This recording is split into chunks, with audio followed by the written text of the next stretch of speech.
Telah diriwayatkan satu hadis daripada satu sahabat Nabi sallallahu alaihi wasallam, nama dia Anas bin Malik radhiyallahu anhu.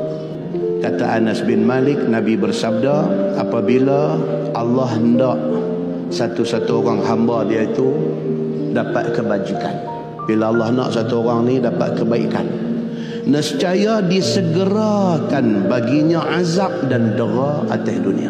Siapa yang Allah sayang ke dia, dosa sikit sebanyak dia buat tu, Tuhan tebus masa atas dunia dengan Tuhan bawa mainkan dera ataupun bawa main sakit ke badan dia.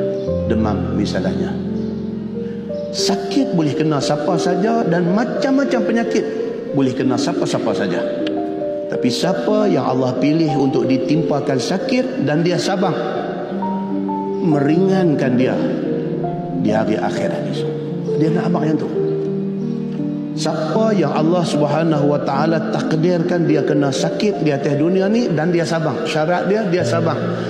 Bila dia kena sakit dan dia sabar, Allah ringankan dia. Bila dia balik menghadap Allah Subhanahu wa taala di hari akhirat esok, atas kesabaran dia dengan musibah yang Allah timpakan kepada dia, dosa-dosa dia tu dah dikifaratkan masa di atas dunia. Di sana hisab dia mudah. Maka hadis yang kita baca ni, Nabi kata apabila Allah nak satu orang hamba dia dapat khair, dapat kebaikan, Allah segerakan balasan kepada dia masa atas dunia. Allah buat main sakit tu, sabar dia atas sakit itu, meringankan dosa dia ketika balik menghadap Allah. Sabda Nabi, kalau Allah Subhanahu wa taala nak satu-satu hamba dia ni benda tak elok, Tuhan hold dulu. Atas dunia sehat sampai mati, tidak pernah dia ditimpa dengan ujian sakit dan sebagainya untuk kifaratkan dosa-dosa dia. Tuhan hold benda tu.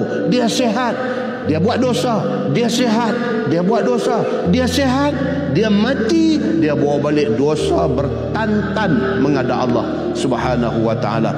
Itu tanda Allah Subhanahu wa taala kebaikan kepada dia.